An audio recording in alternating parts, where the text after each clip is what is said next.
3일 동안 아주 저는 행복한 시간을 보냈습니다. 하여튼 여러분 명지대학교 교회 이번에 알게 돼서 또 방문해서 이 교회 분위기 여러분들의 굉장히 차분하면서도 좀 열정이 느껴지는 그런 분위기, 지금 제가 약간 아부하고 있는 거죠. 하여튼 좋았어요 진짜로. 특별히 이 교회 분위기랑 우리 이광훈 목사님이 너무 잘 어울린다는 생각이 많이 들었고, 특별히 이번에 찬양에 정말 매 시간 엄청난 은혜를 받고 감동을 많이 받았습니다. 저는 갑자기 어제 저녁에 본문을 좀 바꾸면 좋겠다 이런 생각이 들었어요. 그래서 이제 양해를 구하고 오늘 복음과 죽음, 이제 결단에 관한 부분이거든요. 오늘 말씀을 좀 나눴으면 좋겠습니다. 우리가 살아가는 삶은 제가 한두 번 중간중간에 말씀드렸던 것 같은데요, 우리의 삶은 어차피 굉장히 애매합니다. 이렇게 좀 쌈박하질 않아요. 딱딱 떨어지질 않아요. 애매모호하고 칙칙하고 어떤 때는 좀 찝찝하고 어정쩡하고 그런 게 우리들의 삶인 것 같아요. 제가 가끔 드라마를 참 좋아하는데 열심히 보진 않고 이렇게 좀 소문이 나면 저도 이렇게 들어가서 한두 편 보고 너무 좋은 것 같으면 이제 쫙 보는데, 그 이제 대표적인 넷플릭스 드라마가 이제 나의 아저씨라는 드라마랑 또 그것의 같은 작가가 쓴 나의 해방일지인가? 혹시 그거 보신 분 손 내려 보세요. 다 보셨네요. 근데 나의 해방일지에 이제 굉장히 중요한 포인트들이 몇 가지가 있었는데, 제가 볼 때 그 중에 하나가 이제 삶을 그대로 그리려고 했던 것 같아요. 그러니까 삶을 조금 더 인위적으로 표현하지 않고, 또 삶을 지나치게 낭만적으로 보려고 하지 않고 삶 그대로를 보여주려고 하는 노력이 굉장히 치열했는데, 그 중에 대표적인 것 중에 하나가 거기에 등장하는 여자 주인공 중에 언니가 있어요. 염기정이라는 언니가 이제 너무나 연애가 하고 싶은데 연애 기술이 없어요. 그래서 이제 어정쩡하게 있다가 어느 날 우연히 여고 동창의 남동생을 좋아하게 됐고, 여고 동창의 남동생과 사귀게 됐는데 그 여고 동창의 남동생에게는 딸이 하나가 있어요. 중학생인가 초등학생인가 딸이 하나가 있어요. 그래서 이제 둘이 몇 번 만났는데 남자가 계속 마음이 불편해요. 왜냐하면 이분이 자기 누나의 친구인데 이분이 내가 호래비라서 좀 불쌍해서 계속 만나주는 것 같은 느낌이 드니까 좀 미안해하면서 내가 아이도 딸리고 막 그래서 좀 내가 불쌍해서 이렇게 만나주는 것 같아서 좀 마음이 불편하다고 이런 식으로 얘기를 했더니, 그때 염기정 자매가 이렇게 얘기를 했어요. 나 못 떠나요. 아니 안 떠나요. 이렇게 얘기하면서, 근데 사랑이 그렇게 딱딱 떨어지는 거예요? 뭐 이건 사랑, 이건 동정, 뭐 이거는 뭐 연민, 이렇게 떨어지는 건가요? 사랑이라는 게 사랑도 있고 뭐 연민도 있고 동정도 있고 뭐 애정도 있고 뭐 미워하는 것도 있고 이렇게 다 섞여 있는 거 아닌가요? 자, 이게 이제 이 작가가 우리들의 삶을 적나라하게 있는 모습 그대로 그려내고 싶었던 굉장히 중요한 포인트 중에 하나라고 느껴졌어요. 그래서 삶을 있는 그대로 들여다보면 삶은 쌈박하지 않습니다. 1 더하기 1은 2로 떨어지지 않잖아요. 좀 애매하고 그런 것 같기도 하고 안 그런 것 같기도 하고 좀 애매모호해요. 근데 제가 그런 마음에 담고 있었는데 2주 전인가 EBS 라디오에서 어떤 교수님이 나와서 사랑에 대한 강의를 하시는데 제가 듣고 똑같은 얘기를 하시더라고요. 사랑의 포괄성에 대해서. 사랑은 하나의 표현일 수 없다. 사랑은 굉장히 다양한 얼굴들을 가지고 있고 그때그때 다른 얼굴로 나타날 수 있지만 종합적으로 이거다라고 말하기 어려운 굉장히 종합적인 감정이다. 그 안에 동정도 있고 애정도 있고 어떤 때는 좀 약간 하여튼 오묘한 감정들이 굉장히 많이 섞여 있는 게 사랑이라고 이야기를 했는데, 왜 이게 그렇게 중요한가 하면 이 세상은 사랑의 이야기잖아요. 제가 이제 오늘 결국 말하려고 하는 결론인데, 세상은 사랑 빼면 사막입니다. 이 땅의 모든 영화, 모든 드라마, 모든 가요, 노래, 그리고 우리들의 모든 삶에서 사랑을 딱 빼보세요. 세상은 의미가 하나도 없어지죠. 존재의 의미가 없고 사막이 되는 것입니다. 사랑은 왜 그러냐 하면 세상 자체가 사랑의 하나님의 성부, 성자, 성령 하나님의 사랑의 사귐에서 분출해서 세상이 나온 거잖아요. 그러니까 세상의 창조의 근본과 본질이 사랑이에요. 사랑 빼면 아무것도 안 해요. 근데 우리는 놀랍게도 사랑 빼고 너무 바빠. 사랑만 빼고 너무 바빠. 그래서 참 바보짓을 하면서 산단 말이죠. 여러분, 우리들의 삶이 애매할 수밖에 없는 이유는 간단해요. 우리의 정체성 자체가 굉장히 애매하거든요. 우리들은 이 땅의 거주민으로, 성실한 시민으로 살아야 되지만 동시에 나그네란 말이죠. 거주민 나그네예요. 우리의 정체성이 거주민 나그네. 그래서 거주민으로 성실하게 살아야 되는데 또 나그네로 살아야 돼요. 그러니까 거주민으로 성실하려고 하면 어느 정도까지의 재산이 있을 때 내가 거주민답게 살 수 있는가? 그런데 나그네로 산다고 한다면 어느 정도까지 덜 가져야 되는가? 이 사이에서 애매해요. 어디까지가 나그네고 어디까지가 거주민인지 애매모호할 수밖에 없는 거죠. 그게 우리들의 삶이에요. 그렇죠? 키에르케고르라는 철학자가 이런 얘기를 했는데, 우리들은 비로소 돌아봐야만 알 수 있는 날들을 삽니다. 우리는 돌아볼 때 비로소 알게 돼요. 그게 어떤 날이었는지. 그러나 우리는 날마다 결코 돌아볼 수 없는 날로 나아가야 합니다. 내일도 또 내일을 맞이할 거잖아요. 하루에 한 번씩 계속 새로운 날들을 맞이해야 되죠. 우리는 돌아볼 때 비로소 알 수 있는 날들을 살 수밖에 없지만, 그러나 날마다 돌아볼 수 없는 날들로 나아가야 되는 거죠. 그 사이에서 우리 애매모호한 거죠. 또 애매할 수밖에 없는 게 두 가지 진실 때문이라고 저는 생각합니다. 우리는 알아요. 하나님께서 아십니다. 하나님이 보십니다. 하나님께서 해결하실 것입니다. 아멘? 네, 우리 분명히 믿어요. 근데 또 하나의 진실이 있어요. 언제, 어디서, 어떻게 하실지 몰라요. 하나님 하신다는 건 알겠는데 언제, 어디서, 어떻게 하실지 몰라요. 그게 애매한 거예요. 어제도 말씀드렸지만 제 마음이 애매해요. 이미 하나님을 사랑하는 건지, 하나님을 사용하는 건지, 내가 내 자녀들을 진짜 사랑하는 건지, 아니면 내 자존심을 사랑해서 우리 자녀들을 사용하는 건지, 내 체면을 위해서, 내 자존심을 위해서, 내 인생의 가치를 위해서 우리 아이들을 사용하는 건지 알기가 어려워요. 굉장히 복잡하고 헷갈립니다. 그러니까 우리들의 살아가는 삶은 이미 애매모호하고 혼란스러워요. 그게 정상이에요. 근데 애매모호한 게 좋은 거죠. 왜 그렇죠? 애매해야, 말씀드렸죠, 애매해야 겸손할 수 있어요. 모든 이단은 딱딱 떨어집니다. 제가 이단 출신이에요. 모르셨죠? 이래봬도 제가 태어날 때 전도관에서 태어났어요. 어제 우리 장로님이랑 식사하면서 잠깐 얘기했는데, 태어날 때 전도관이었어요. 부천의 소사신앙촌. 혹시 소사신앙촌 출신 한 분 손 들어보세요. 있을 텐데 한 명쯤은. 태어났는데 제가 태어났을 때 저희 아버지가 신앙촌의 리더였어요. 리더.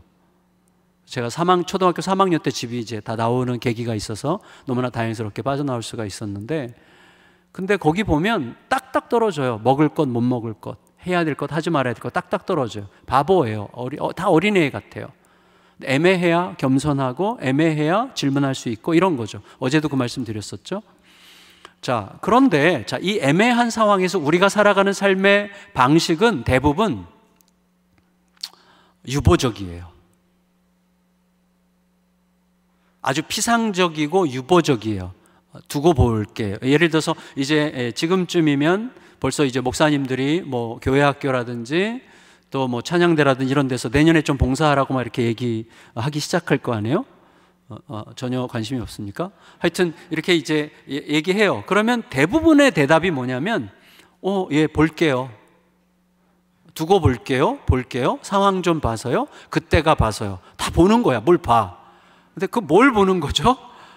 그때 가서 이 상황이 내가 해도 괜찮을 만하다고 판단이 되면 그 판단을 따를게요, 그 말이죠. 결국은 내가 내 삶에 큰 불편함이 없을 정도라고 판단이 되면 그때 하든지 말든지를 내가 결정할게요 라는 뜻이 좀 볼게요예요. 굉장히 유보적이고 피상적이에요. 이렇게 좀 볼게요. 상황 좀 볼게요. 그때가 봐서요. 이런 식으로 말한단 말이죠. 그런 식으로 말하면 안 됩니다. 이제부터는 이렇게 말씀하셔야 돼요. 우리 목사님이 내년에 좀 교사 좀 하실래요? 그러면 목사님 기도해 보셨어요? 목사님 기도하고 응답 받으신 거 맞습니까? 정색을 하고 얘기하셔야 됩니다. 목사님 기도하고 응답 받으시고 얘기하시는 거 맞습니까? 정직하게 한번 얘기해 보세요. 대부분 기도 안 했을 거예요, 아마. 그래서 정말 기도했다 그러면 저도 기도해 볼게요. 그리고 정말 정직하게 기도하고 상황이 돼서 하는 게 아니라 하나님이 원하시면 하는 거예요. 그때 하나님 크기의 일을 경험하게 되는 거예요. 우리는 하나님의 크기의 일을 경험하지 못합니다. 항상 내 크기의 일만 경험해요. 내가 상상할 수 있고 내가 예측할 수 있고 내가 원하는 어떤 정도의 것만 경험하지, 하나님 사이즈의 God-sized work, 하나님 크기의 일을 경험할 수 없어요. 왜요? 내 생각에 갇혀 있으니까. 항상 유보적으로 판단하면서 그때가 봐서 내가 할만하다고 판단이 되면 그 판단을 따르겠다라고 하는 식으로 결정하기 때문에 하나님 크기의 일, 그래서 하나님의 크기의 일을 경험하려면 상황이 돼서가 아니라, 할 여건이 돼서가 아니라 이게 옳기 때문에, 그리고 이게 하나님의 뜻이기 때문에, 또 하나님께서 내 마음속에 감동을 주시기 때문에 상황은 안 되는데 자꾸 감동을 주셔. 그럼 하는 거예요. 그러면 그때 야, 그래서 하라고 그러셨구나라는 놀라운 하나님의 일들을 경험하게 되면서 하나님과의 관계가 굉장히 실제적으로 깊어지기 시작하는 것이죠. 그런데 뭐 성도님들만 그런 게 아니에요. 저도 그렇거든요. 저도 예를 들어서 제가 제 아내랑 뭐 예를 들어서 이제 우리 이광훈 목사님이랑 이제 좀 요번에 좀 친해지기 시작했으니까 앞으로 부부 동반으로 밥 먹을 기회가 혹시 생긴다면, 이제 만일에 예를 들어서 약속을 했다고 생각해 보세요. 저녁 7시에 연희동에 뭐 식당 뭐 너무 좋은 데가 많더라고요. 네, 하여튼 연희동에서 이제 만나기로 해서 집에서 떠났는데 1시간이면 가는데 이제 교통이 조금씩 이제 막히기 시작했는데 그래도 빠듯하게 갈 것 같아요. 그래서 아내 옆자리 타고 제가 이제 운전하면서 가는데 중간에 세로 난 도로가 하나 있어요. 세로 난 도로가 새로 했는데 그 도로가 결국은 거기서 만나요. 약속 장소 근처에서. 예를 들면. 근데 갑자기 아내가 말을 해요. 여보, 이 도로로 가보자. 이렇게 얘기를 해요. 저는 약간 그렇죠. 새로 난 도로니까. 근데 이렇게 뻥 뚫려 있으니까 이쪽으로 가. 근데 혹시 하면서도 제가 갈까요? 안 갈까요? 안 가요? 가요? 모르죠. 가죠. 제가 청년부에서 저희 2년 선배 누나를 꼬셔가지고 결혼해가지고 제 아내 말을 안 들으면 안 됩니다. 큰일 납니다. 그래서 아내가 여보 이쪽으로 가자. 그러면 네. 그러고 이제 가죠. 근데 가다가 이제 이게 뻥 뚫려가지고 쫙 가는데 한 10분 정도 막 너무 잘 갔어요. 막 신나게 갔는데 10분 정도 가다 보니까 거기에 완전히 차가 꽉 막혀 있어요. 사고가 나가지고.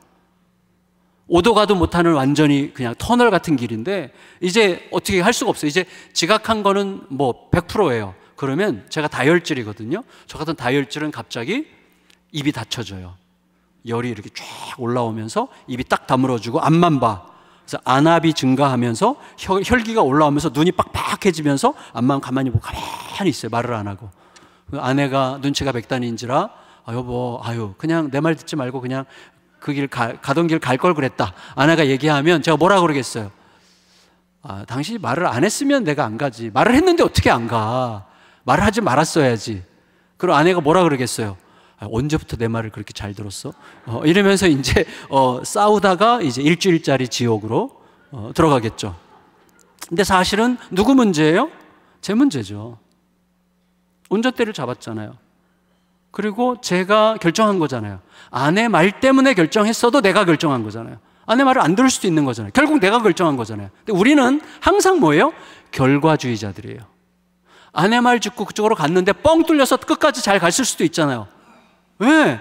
그런데 예측하지 못한 일이 생겼으니 아내한테 제가 오히려 위로해야죠. 여보, 이쪽으로 오자고 했지만 그것 때문에 너무 신경 쓰지 마. 괜찮아. 당신 날 도우려고 한 거잖아. 결국 내가 선택한 거잖아. 걱정하지 마. 미안해하지 마. 내가 이광훈 목사님께 전화할게. 이분이 약속 안 지키면 굉장히 화를 낼 사람이 틀림없지만 그래도 내가 미안하다고 얘기하면 뭐 어쩌겠어. 이번 기회로 뭐 관계를 끊든지.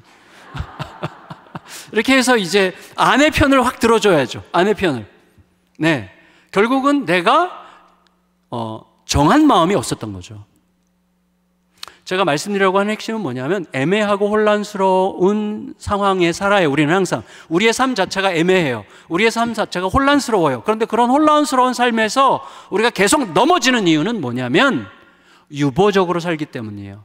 그리고 봐가면서 살기 때문이에요. 결과를 봐서. 그래서 결과가 좋으면 잘 된 거고 결과가 나쁘면 나쁜 거고 이렇게 얘기하는 거예요. 아니거든요. 정한 마음으로 살아야 되는 것입니다.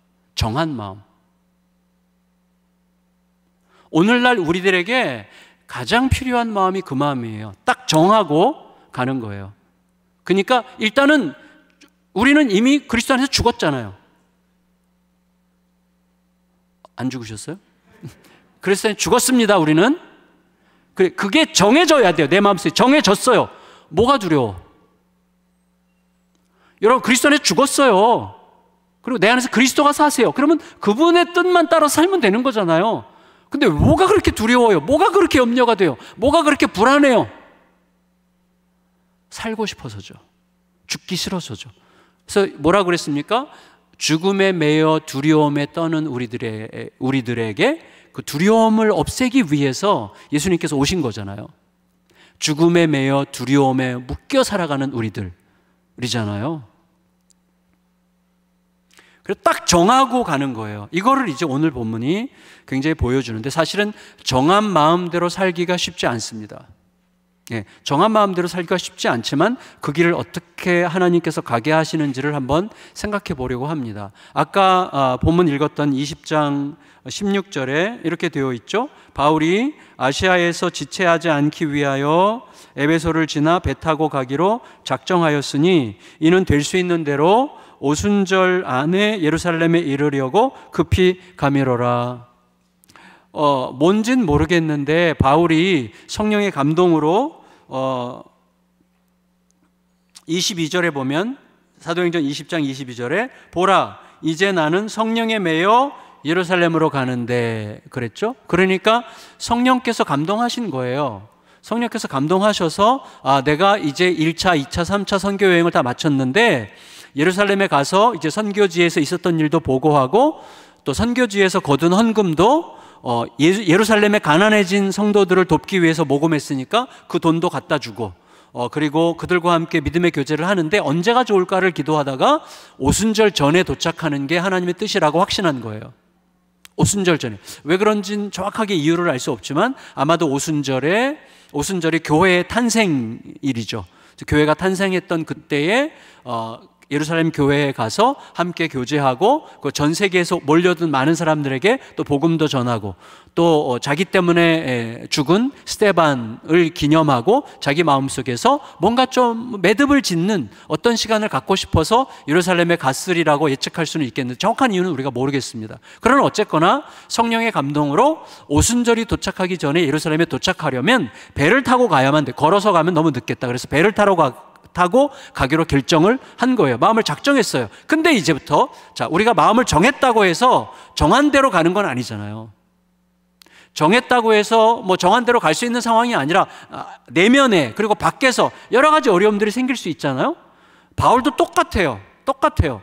여러분 예를 들어서 저는 처음에 개척할 때 잠깐 말씀드렸었지만 제가 목회하던 교회가 서초동이었기 때문에 잠실 쪽에 그 송파 신도시, 위례 신도시를 염두에 두고 거기에 그 일신여상이라는 학교가 있어요. 그래서 거기 강당을 빌려서 거기서 이제 교회를 하려고 했어요. 그러면 제가 그 교회 3년 6개월 목회하는 동안에 한 30, 40대들이 한 400여 명, 400~500명 정도가 새로 오셨어요. 그래서 그분들 중에 상당 분들이 아마 같이 동참할 거라고 전 예측하고 일신여상을 빌려서 이제 거기서 개척을 하면 한 300명 정도만 오더라도 거기서 이제 300명과 열심히 해서 위례 신도시로 입주를 딱 하면 거기서 이제 막 부흥을 해가지고 이렇게 좀 성장한 교회를 할 수 있겠구나. 이렇게 이제 그걸 통박을 굴려가지고 이제 막 잔머리를 막 굴리고 있었던 거예요. 그러다가 이제 제 친구가 거기 가서 또 레드 오션 아니에요? 거기 막 들어가는 교회가 얼마나 많겠어요. 그렇게 막 전쟁터로 들어가지 말아라. 오히려 교회가 오고 싶어하지 않는 곳, 그리고 그러나 사람들은 교회를 필요로 하는 곳, 거기 와라. 거기는 화성이다 무조건. 화성. 왜? 살인의 추억이잖아. 사람들이 오고 싶어 하지 않잖아. 그 동네 사람들이 별로 거기 사는 걸 자랑스럽게 생각하지 않는다는 거예요. 그래서 어디 사냐 그러면 수원 옆에 어디 산다고 이제 그렇게 얘기한다는 거예요. 그러냐. 그래서 이제 제 아내랑 가보고 제 아내가 찬성해서 이제 가기로 결정을 했단 말이죠. 자, 그런데 결정을 했는데 이제부터 예를 들면 제가 이제 새벽마다 막 기도하면 주님 화성 땅을 주님 살피시는 줄 믿습니다. 제가 이제 화성에 개척하도록 하나님 이끄셨는데 곳에서 하나님 뭐 큰 교회 아니어도 되는데 하나님께서 원하시는 목회를 하게 해주시고 하나님께서 함께 하시는 목회를 하게 해주십시오. 막 이렇게 기도를 하는데 기도할 때마다 만일에 그런 일은 없었는데 만일에 성령께서 계속해서 기도하는 저에게 너 알지? 화성? 살인의 추억? 너 알고 가는 거지? 너 근데 아직 범인 안 잡힌 거 알지? 범인 안 잡혔다. 나는 너가 8번째 희생자가 될지 내가 장담할 수가 없구나. 각오해야 된다. 그리고 무슨 일을 만날지 모른다. 각오해야 된다. 기도할 때마다 그러신다면 여러분 우리가 알아야 돼요. 예배 시간의 영성과 현실의 영성 차이의 갭이 좁혀지는 게 신앙이라고 제가 분명히 말씀드렸죠.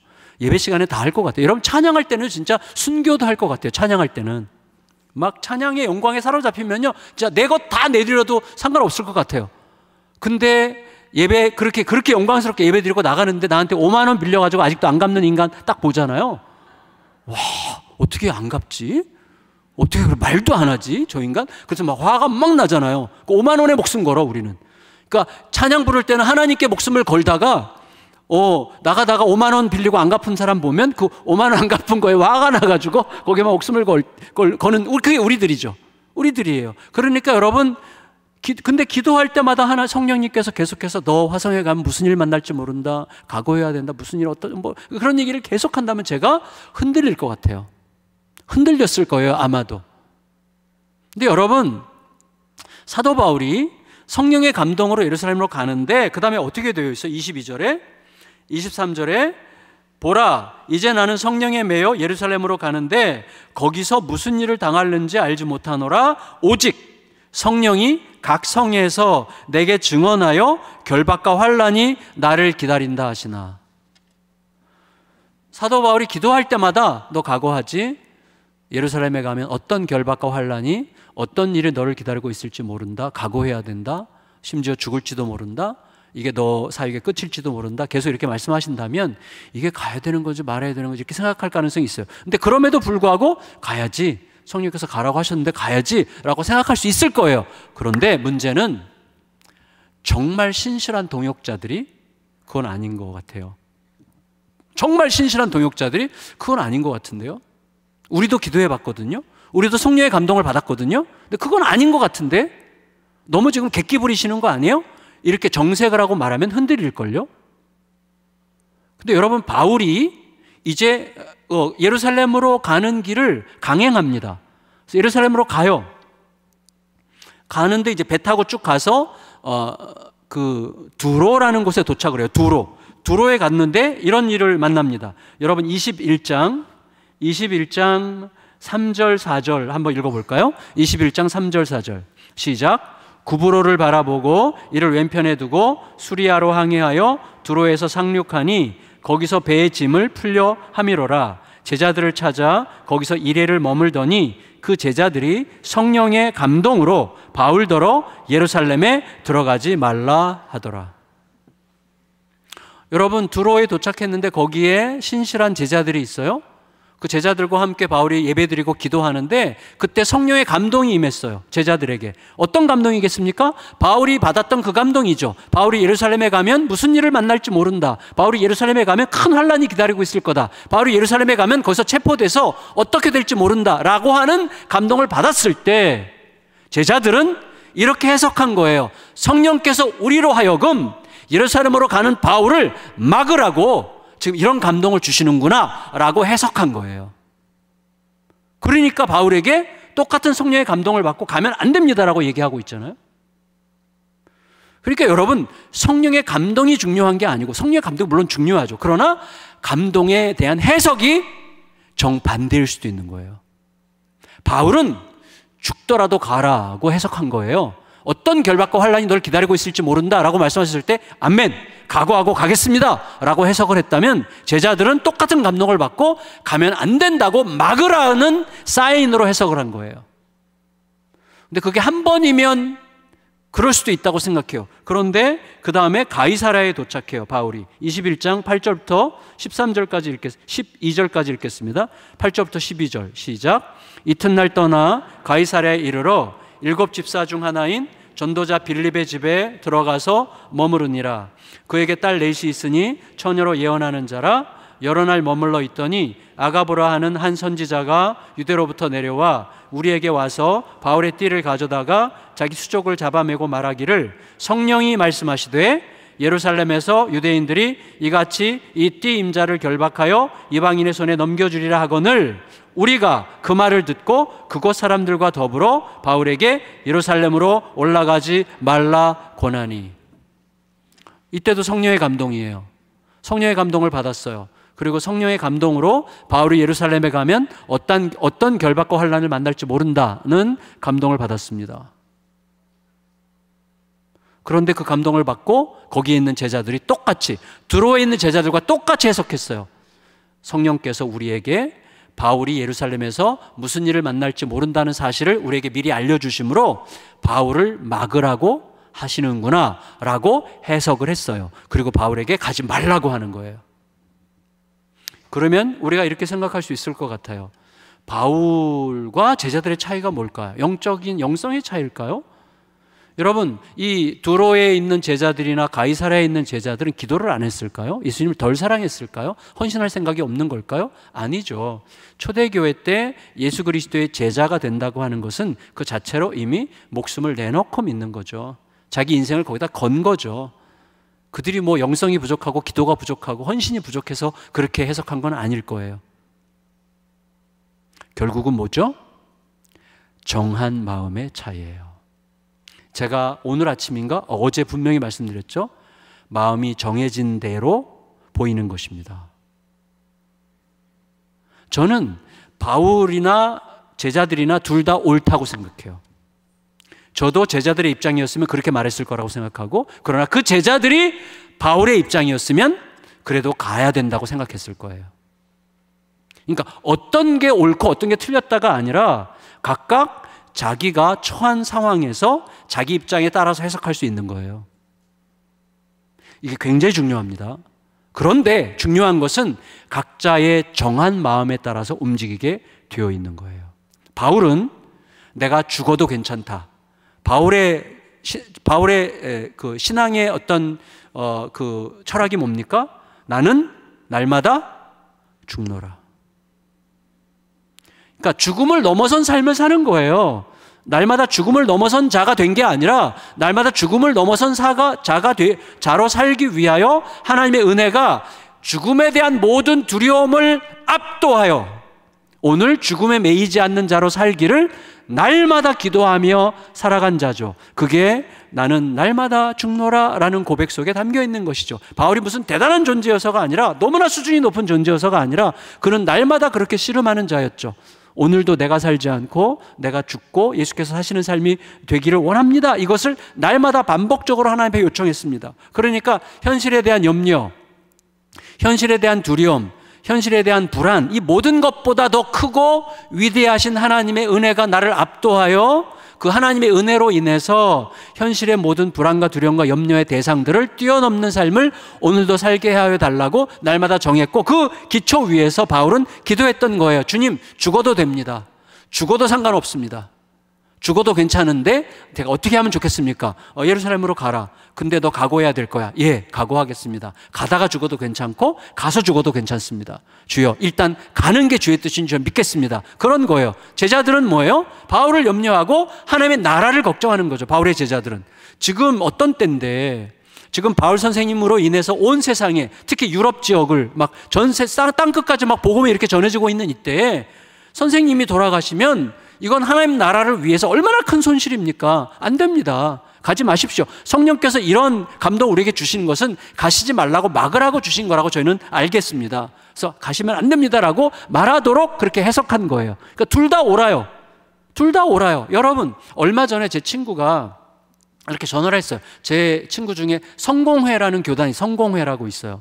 성공회. 별로 성공적이진 못했는데 우리나라에서. 근데 성공회가 개신교예요. 근데 성공회에 이제 주교가 3명 있어요. 부산, 대전, 서울. 근데 이제 이 친구는 부산 주교인데 저랑 너무나 친밀한 친구예요. 대학 동창인데, 근데 이 친구가 얼마 전에 전화를 했어요. 야, 나는 고민이 있어. 뭔데 나는 빨리 은퇴하고 싶은데 아직 내가 정년이 한 6, 7년 남았는데 나는 내년쯤 은퇴했으면 좋겠는데 은퇴하는 게 나을까? 그냥 하는 게 나을까? 제가 그렇게 얘기했어요. 너 먼저 알고 나한테 물어보는 거 아니야? 물어봤어요. 그리고 이렇게 얘기했어요. 은퇴해도 돼. 근데 계속해도 돼. 맞잖아요. 은퇴냐 계속하냐가 중요한 게 아니에요. 은퇴해서 주의 뜻대로 사느냐가 중요하고 은퇴 안 한 상황에서 주의 뜻대로 사느냐가 중요하지. 우리는 항상 이게 주님의 뜻이냐 이게 주님의 뜻이냐를 물어요. 여러분 그런 건 거의 없습니다. 우리가 악한 일이 아니면 하면 돼요. 근데 그것을 주님께서 원하시는 대로 하는 게 중요한 거예요. 그게 중요해요. 그러니까 중요한 건 뭡니까? 정한 마음이에요. 나는 주의 뜻대로 내가 죽어서라도 예수께서 사시는 길에서 살겠다. 이거를 정하는 게 굉장히 중요한 것입니다.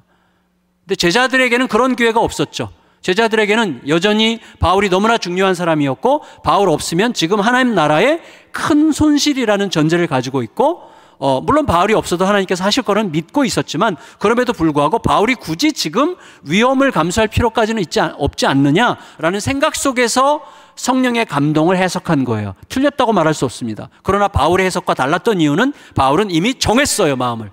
죽어도 된다. 아니 죽는 게 오히려 하나님께 영광이라면 난 죽는 게 낫다. 이런 식으로 생각을 한 거죠. 그래서 여러분 정한 마음이라는 게 그렇게 중요한 거예요.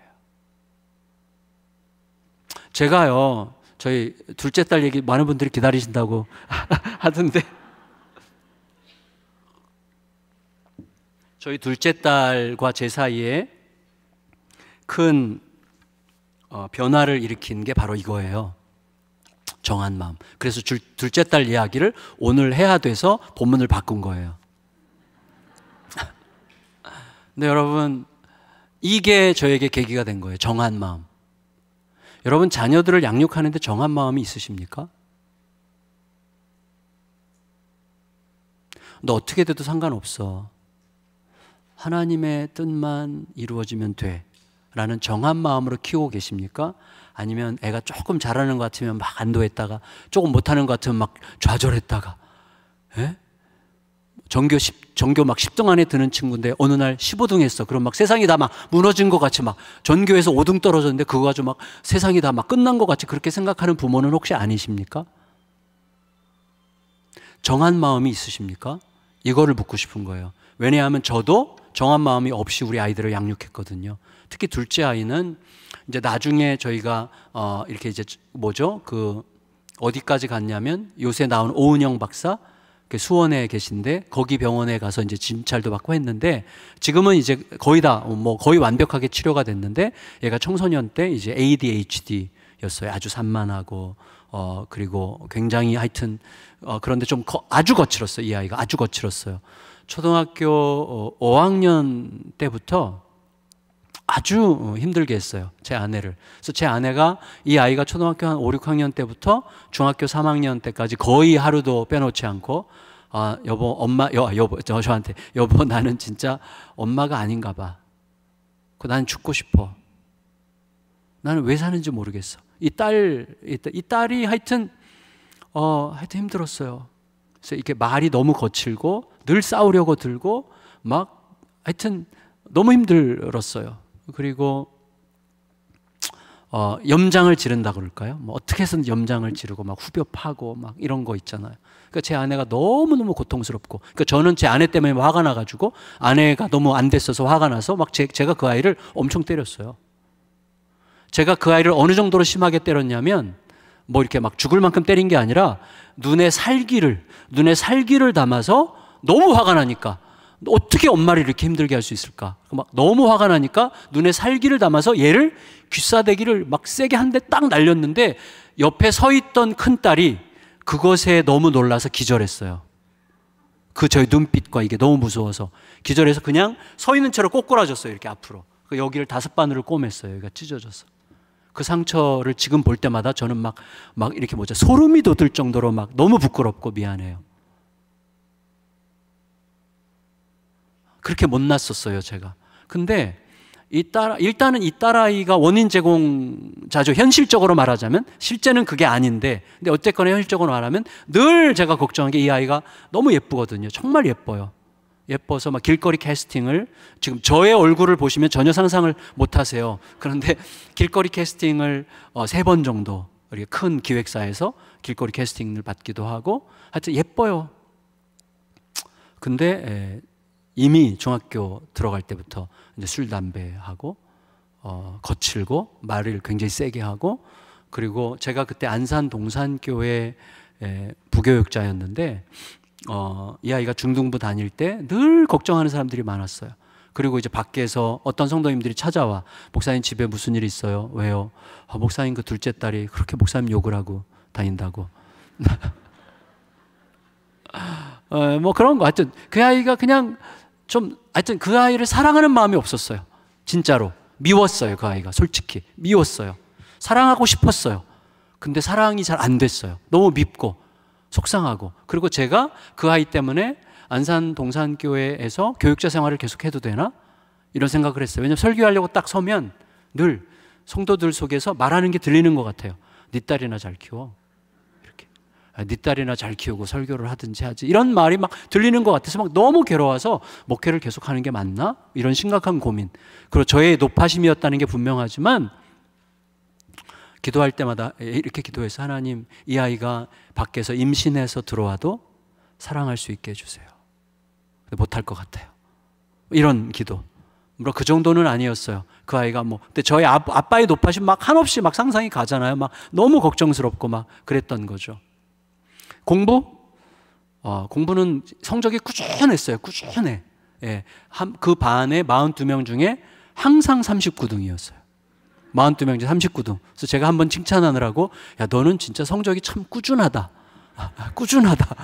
그랬더니 얘가, 뒤에 3명은 운동부야.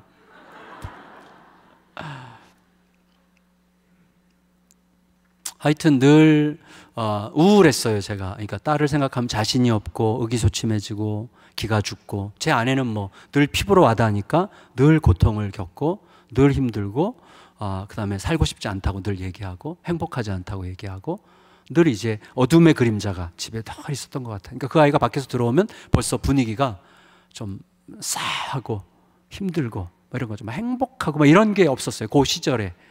뭐 그런 때가 전혀 없었진 않았겠지만, 그때 그 색깔을 이렇게 하나로 표현하면 좀 우울한 이제 그런 색깔이었어요. 근데 이 아이가 중학교에서 이제 고등학교를 가야 되는데 갈 학교가 없어요. 이제 성적이 이제 없어서. 근데 이 친구가 지금은 그 학교가 굉장히 좋은 학교가 됐는데, 그때는 학교를 갈 학교가 별로 없는 친구들이 가는 학교가 있었어요. 저쪽에 화성 남양만에. 근데 이 친구가 저희 집에서 가장 먼저 화성에 진출한 친구예요. 그래서 화성에 갔는데 기숙학교야. 기숙학교. 그래서 기숙학교에 들어가서 그때부터 저의 마음에 쉼이 찾아왔어요. 안 보이니까. 그러니까 월요일 날 학교 갔다가 금요일 날 오고 이렇게 되는 거예요. 근데 그때 제가 이제 서울의 서초동에 있는 교회 담임 목회로 갔어요.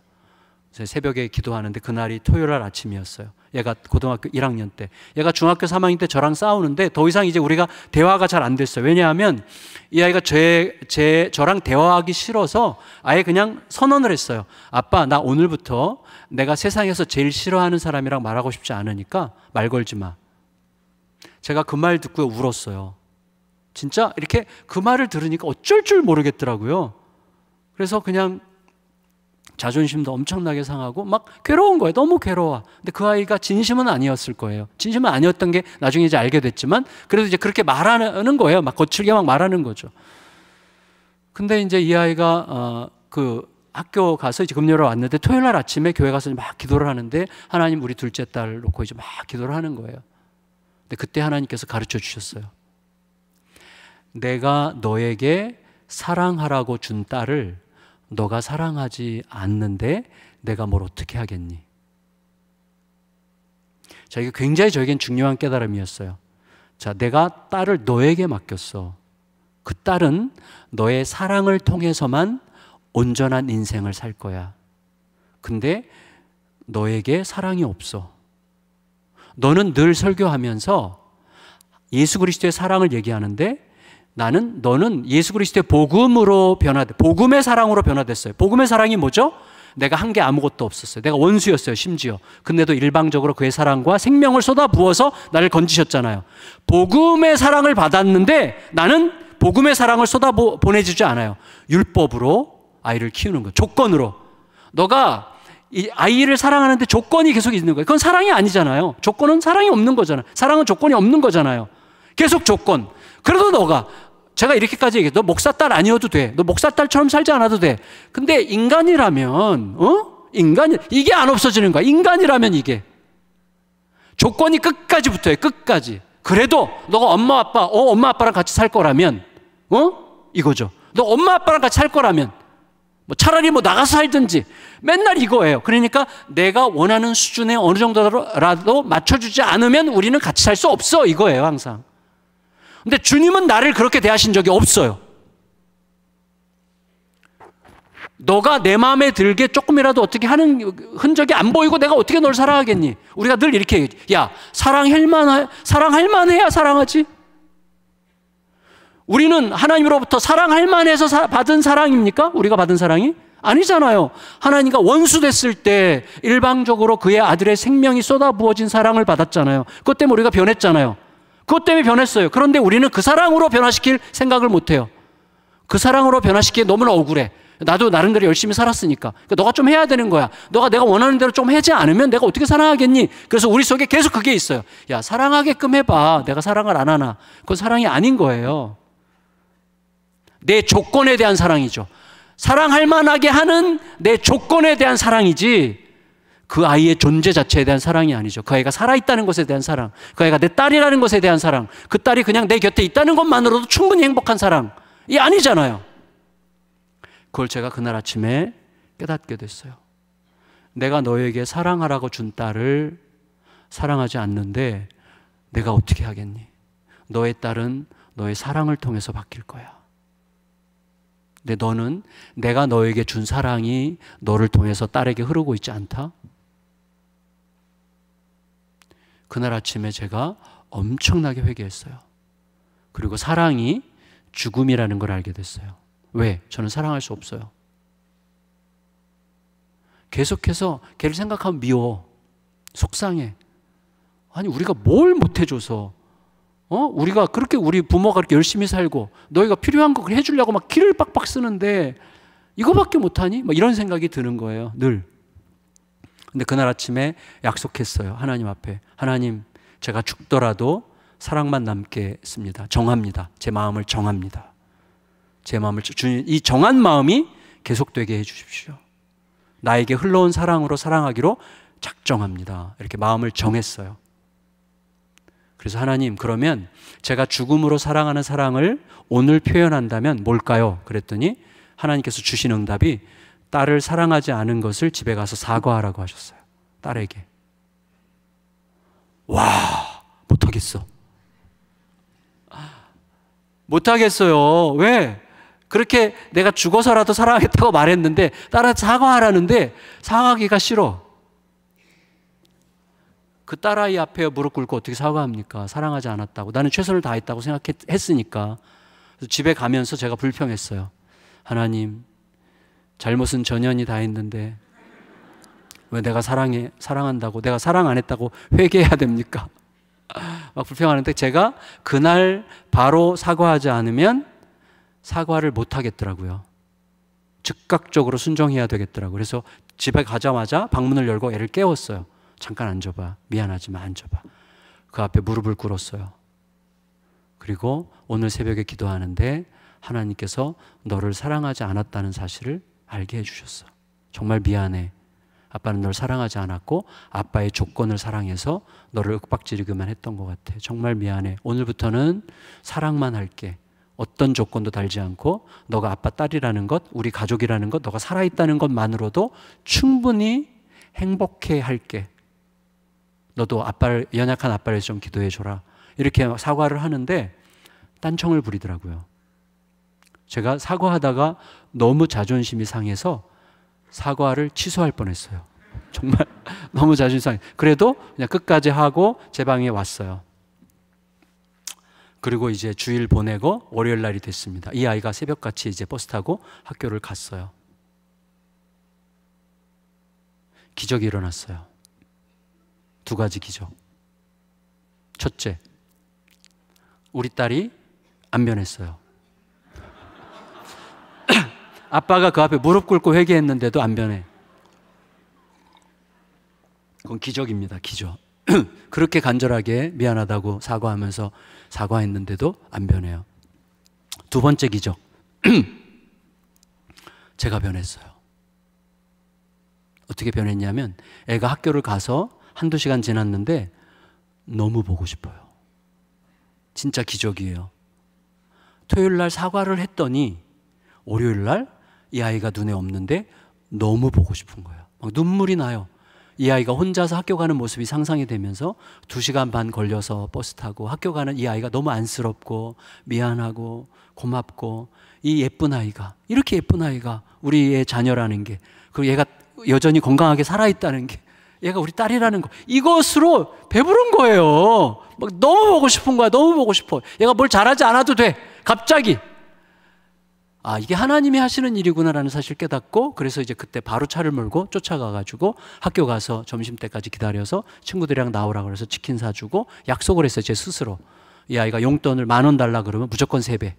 시간, 1시간만 내달라 그러면 무조건 3배. 이렇게 해서 약속을 했어요. 스스로. 그리고 그때부터는 그렇게 했고, 얘가 고등학교 1, 2, 3학년 동안 내내 뭐 다른 거 안 했어요. 뭐 공부했니? 성적 잘 나왔니? 공부 뭐 시험 언제야? 이런 얘기 일치 묻지 않았고 이것만 얘기했어요. 진짜 정한 마음대로. 너가 아빠 딸이어서 정말 고마워. 너가 아빠 딸이라는 것만으로 너무 행복해. 처음에 이 말하는 게 고문이었어요. 이 말이 그렇게 안 나와.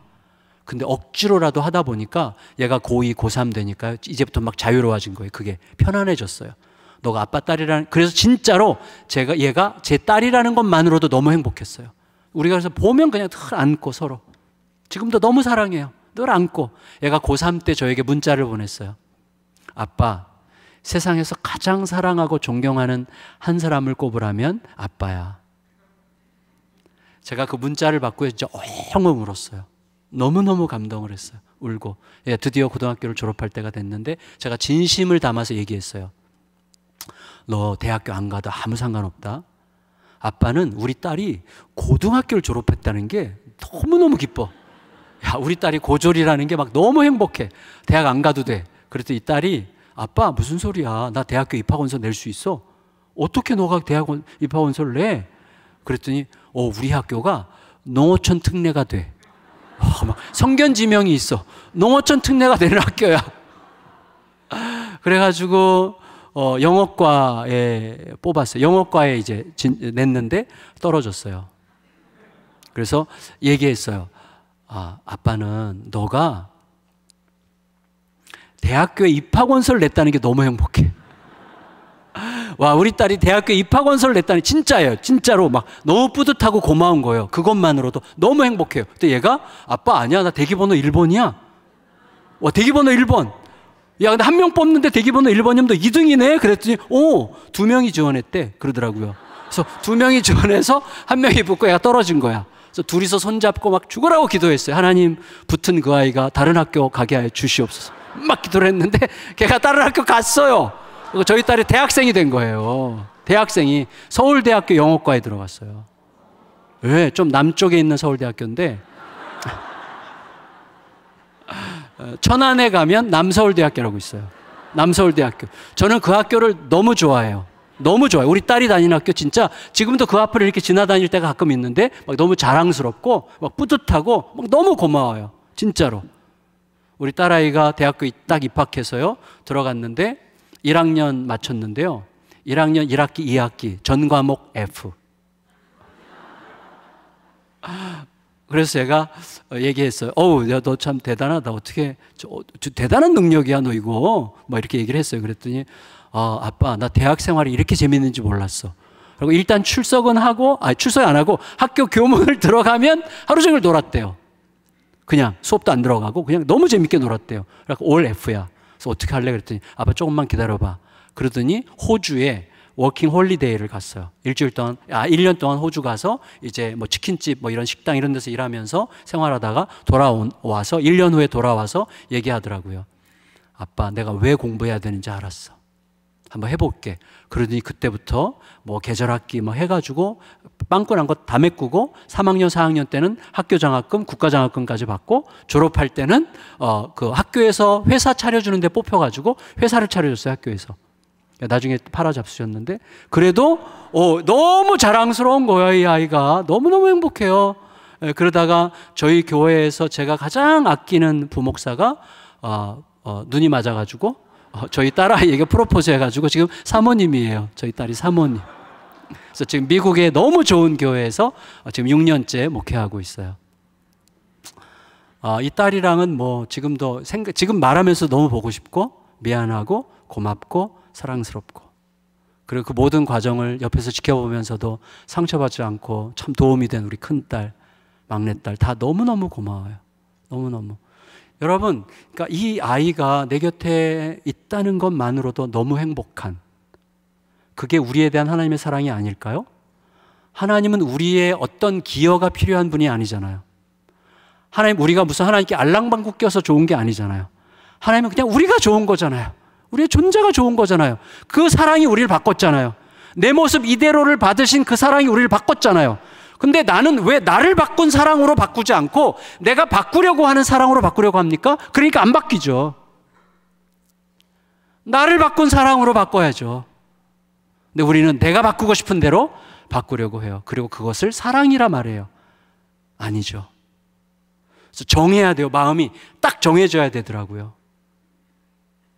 오늘부터 이렇게 살기로 정하자, 이렇게 정하는 게 굉장히 중요해요. 그러면 어떻게 되냐면 거기에 맞는 게 이렇게 들어오는 거죠. 계속 그것을 위해서 은혜를 구하는 거죠. 아까 제가 말씀드린 것처럼 하나님, 사랑할 수 없는 조건, 미워할 수밖에 없는 조건, 화낼 수밖에 없는 조건이 엄연히 내 현실입니다. 그러나 이것을 덮고도 남을 만큼의 은혜가 나에게 이미 쏟아 부어졌다는 사실을 잊지 않겠습니다. 날마다 선언하는 거예요. 날마다. 여러분, 바울이 예루살렘에 도착했습니다. 예루살렘에 도착하니까 어떤 일이 있었어요? 예루살렘의 지도자들이 바울에게 이렇게 얘기해요. 바울 형제요, 여기 예루살렘에 당신을 무척 부담스럽게 생각하는 사람들이 많소. 여기 예루살렘에 있는 크리스찬들은 유대인으로서 유대교에도 충실하고 여전히 유대교 전통을 지키느라고 애를 쓰면서도 예수님을 믿는 크리스찬들인데, 이들이 듣기에 바울 당신이 온 세상을 다니면서 율법을 멸시하고 할례를 멸시한다는 소문을 들었기 때문에 지금 당신을 매우 불편하게 생각하니 당신이 율법을 멸시하는 게 아니라 당신도 율법을 존중하는 사람이라는 것을 이 사람들에게 보여주어서 이방인의 교회와 예루살렘의 교회가 다른 게 아니라 같은 한 형제라는 것을 당신의 헌신으로 보여주면 어떻겠소? 라고 제안을 했어요. 바울의 성격상 그렇게 보여주기식 쇼하는 것은 굉장히 싫어할 거예요, 바울이. 근데 바울은 예스 했어요. 그렇게 하겠다고. 자, 그래서 바울이 어떻게 해요? 하나님 앞에 율법의 결례를 따라서 이제 결례를 일주일 동안 지키기로 약속한 사람들의 돈을 바울이 대고 그들과 함께 일주일 동안 성전에 들어가서 이제 율법을 지키는 결례를 행하는 거예요. 그러다가 이제 거의 끝나갈 무렵에 아시아에서부터 바울을 무척 미워하고 증오하던 유대인, 바울 때문에 막 유대교가 막 위축되는 것 같고 막 예수쟁이들이 막 전 세상을 뒤덮는 것 같은 모습을 보고 막 너무 화가 났던 유대인이 오순절 지키러 왔다가 바울을 본 거예요.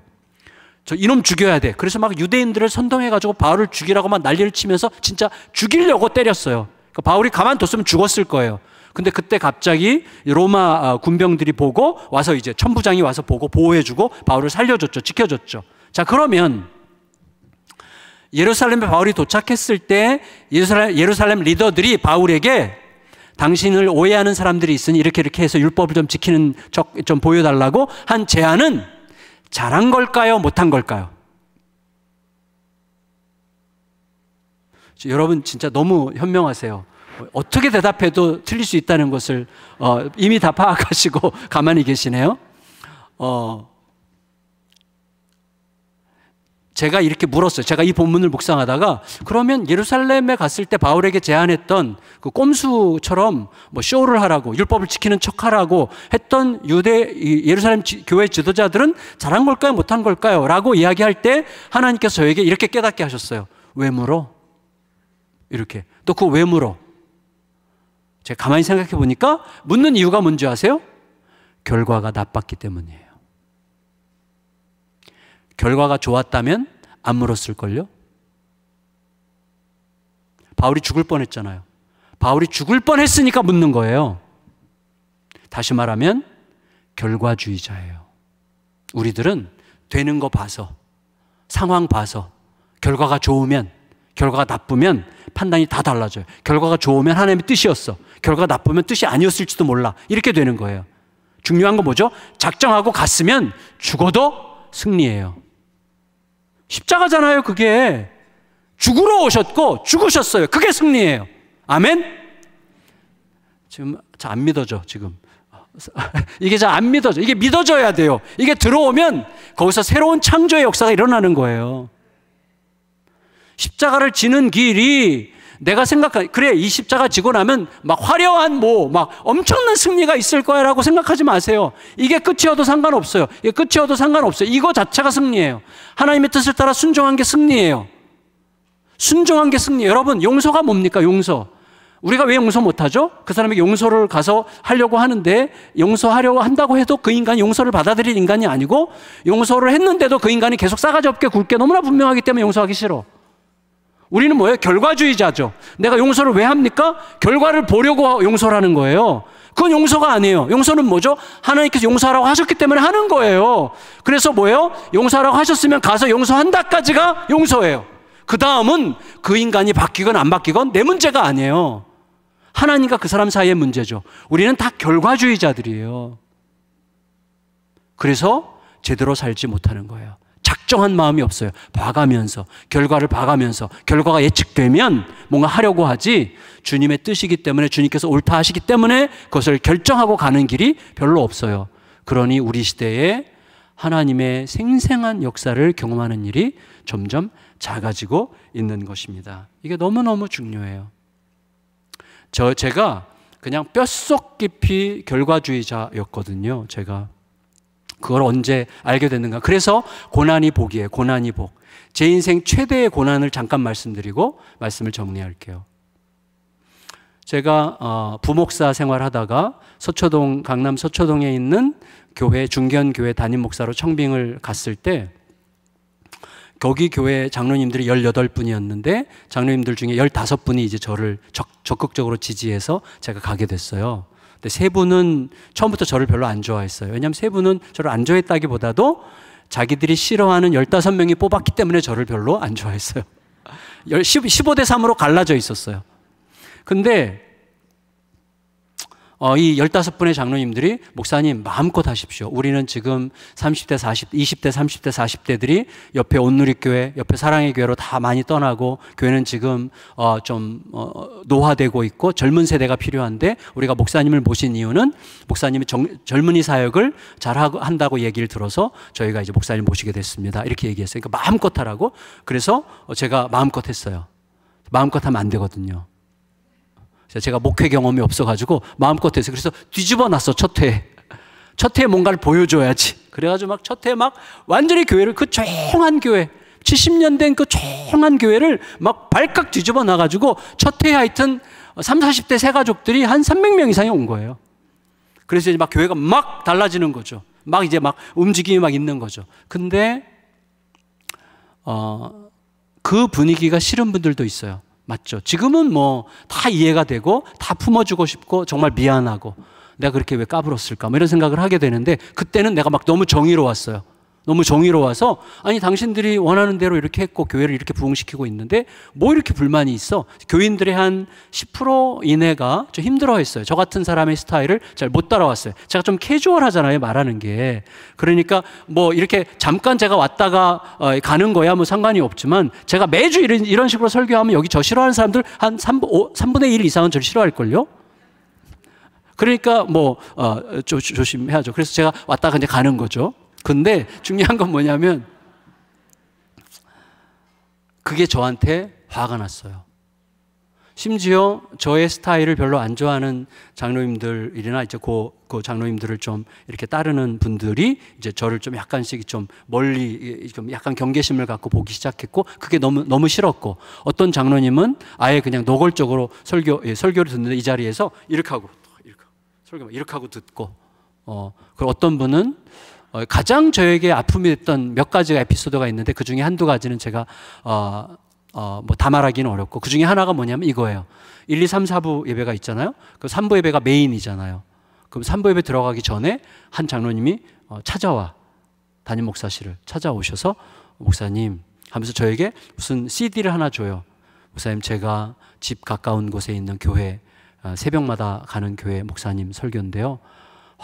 이 설교 진짜 이 목사님 설교가 너무너무 은혜로워서요. 저는요, 새벽마다 우리 담임 목사님도 이 목사님처럼 이렇게 은혜로운 설교를 하게 해달라고 기도하고 있다고 그 설교 CD를 들어보라고 주는 거야. 막 그 앞에서 그냥 뽀개버리고 싶은데 어떻게 할 수는 없고, 네, 장로님, 예, 제가 부족해서 죄송합니다. 할게요. 그러는데 속에서는 이게 얹힌 거예요. 너무 화가 나는 거예요. 너무 화가 나. 그 설교 CD 주인공이 이제 뭐 이 무슨 수인데, 그 분당이라는 곳에서 목회하는 분이 있어요. 이 모시기 수.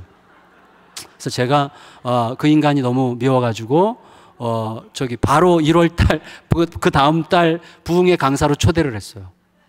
네. 그래, 봐라, 한번 봐.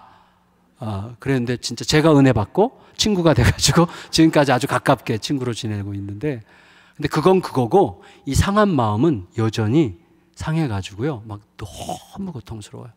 그래서 그때부터 화가 나서요, 분해가지고. 왜냐하면 내가 기대하는 만큼 인정을 안 하는 게 너무 화가 나가지고 잠을 못 잤어요.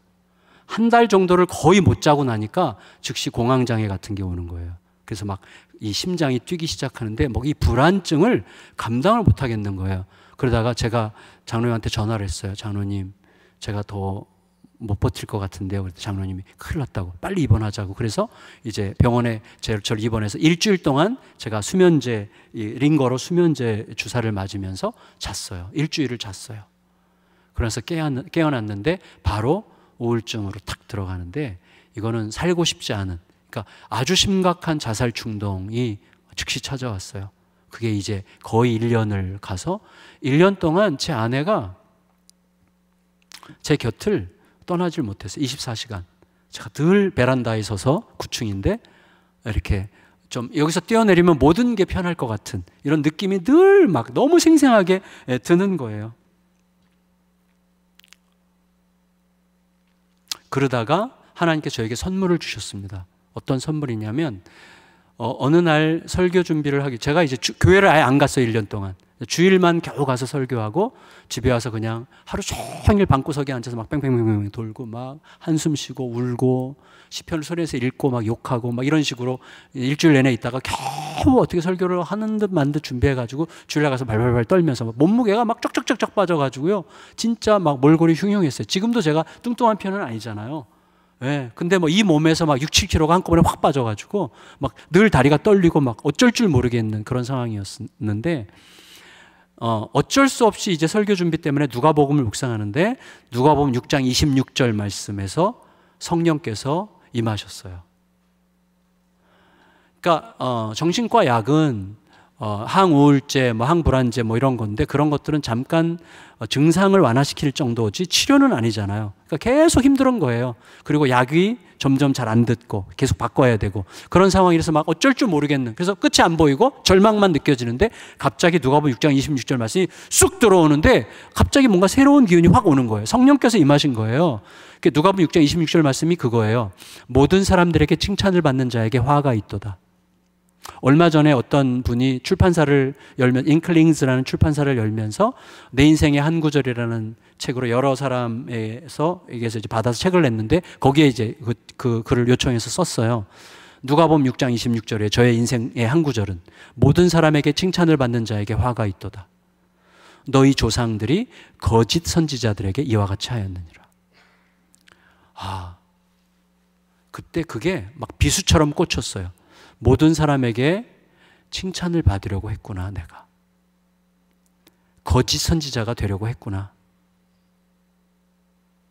제가 우울증에 걸린 이유는 잠을 못 잤기 때문이고, 잠을 못 잔 이유는 분노했기 때문이고, 분노한 이유는 내가 생각하는 만큼 인정을 못 받았기 때문이죠. 근데 왜 모두가 나를 인정해야 돼요? 예수님은 그렇게 모함받고 뒷담화 듣고 수치를 당하고 모욕을 당하면서도 그 길을 가셨는데, 나 같은 게 뭐라고 예수님보다 더 나은 대접을 받아야 됩니까? 그게 확 왔어요. 야, 너 같은 게 뭐라고 예수님보다 더 나은 대접을 받으려고 그래? 너 같은 게 뭐라고? 왜 모든 사람이 널 좋아해야 돼? 왜 모든 사람이 널 칭찬해야 돼? 싫어하는 사람도 있는 거야. 좋아하는 사람도 있는 거야. 그리고 무덤덤한 사람도 있는 거야. 그게 세상이야. 근데 왜 너는 모든 사람이 너를 칭찬하지 않으면 못 살 것 같이 그렇게 느끼는 거야? 왜? 너의 존재를 증명하는 것이 너의 우상이었기 때문이야. 그걸 깨달았어요. 제 존재를 증명하고 내 존재를 인정받고 사람들이 나를 인정해주는 우상을 제가 숭배하고 있었던 거예요. 저는 우상 숭배자였습니다. 엄청나게 회개했어요. 그때 한 3개월에 걸쳐서 매일 울면서 회개했어요. 하나님, 저 같은 게 뭐라고 예수님보다 더 나은 대접을 받으려고 했을까요? 세상 사람들이 다 저를 버려도 예수님만 계시면 괜찮다고 그렇게 노래를 불렀는데, 온 세상 날 버려도 주 예수 안 버려 끝까지 나를 돌아보시니. 여러분, 그게 우리의 생명이잖아요. 근데 찬양은 찬양이고 내 실생활은 아니에요. 인정받아야만 사는 존재, 인정받는 존재를 숭배하는 우상 숭배자였다는 사실을 깨닫고 3개월을 회개했습니다. 물론 그게 완전히 치료된 건 아니에요. 그렇지만 상당히 극복이 됐어요, 그때. 그래서 하나님, 감사합니다. 더 이상 인정받지 않아도 됩니다. 제 설교 듣고 아무도 은혜 받지 않아도 됩니다. 제가 주님의 뜻을 전할 수만 있다면 상관없습니다. 이렇게 기도를 했어요. 그러고 나서요, 막 치료가 된 거예요. 막 걷고 또 걷고, 나중에는 교회가 서울교대 근처인데 서울교대 운동장을 막 10바퀴, 12바퀴씩 뛰고 막 그랬어요. 막 몇 달 만에 확 회복이 돼가지고 막 이전보다 더 건강해진 거예요. 그러고 나서 딱 생각해 보니까 제가 그 교회에 계속 있을 수 없다는 사실을 알게 된 거예요. 거기는 계속 너무나 경쟁적이야. 그걸 계속 상대도 안 되는데도 온누리교회, 사랑의 교회 중간에서 계속 뭔가를 자꾸 비교하게 돼요. 누가 갔다, 누가 왔다, 계속. 그러면서 저도 모르게 신경을 쓰는데, 제가 그런 걸 감당할 수 있는 존재가 아니라는 사실을 인정하게 됐어요.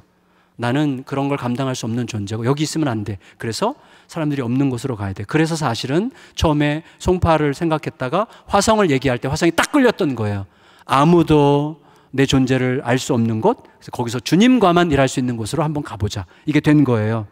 그래서 이제 교회를 떠나는 걸 전제로 하고 막 기도를 하는데, 어느 날 선교사, 제가 원래 중국 선교사 지망생이었는데 중국 선교사로 가면 좋겠다고 생각하니까 막 너무 행복해가지고 집에 막 달려가서, 여보, 나 중국 선교사로 가면 너무 좋을 것 같은데 어떻게 생각해?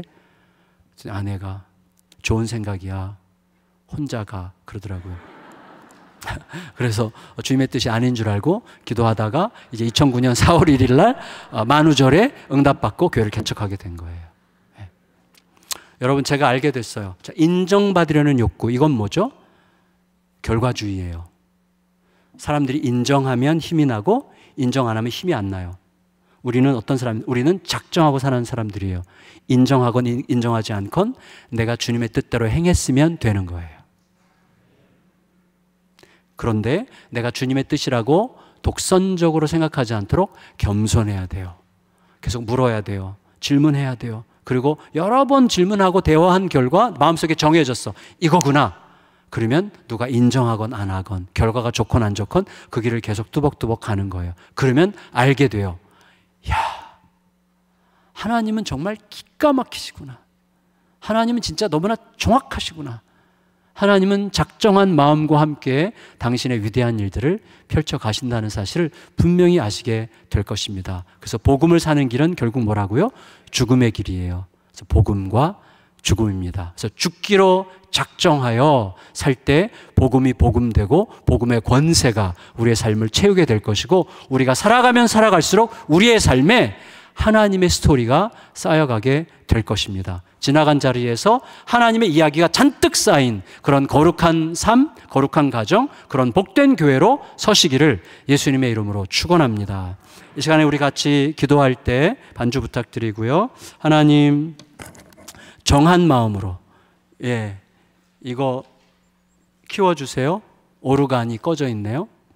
하나님, 우리가 상황 봐가면서 또 상황이 좋을 것 같으면, 나쁠 것 같으면, 인정받을 것 같으면, 못 받을 것 같으면 뭐 이런 유보적으로 봐가면서, 결과를 봐가면서, 예측되는 것을 봐가면서 하지 않게 하시고 오늘 묻고 주의 뜻이면 과감하게 그 길을 걷게 하여 주시옵소서. 그리고 하나님의 이야기가 쌓여가는 인생을, 그런 가정을, 또 교회를 세워가게 하여 주시옵소서. 같이 간절히 하나님 앞에 기도드리겠습니다. 기도합니다.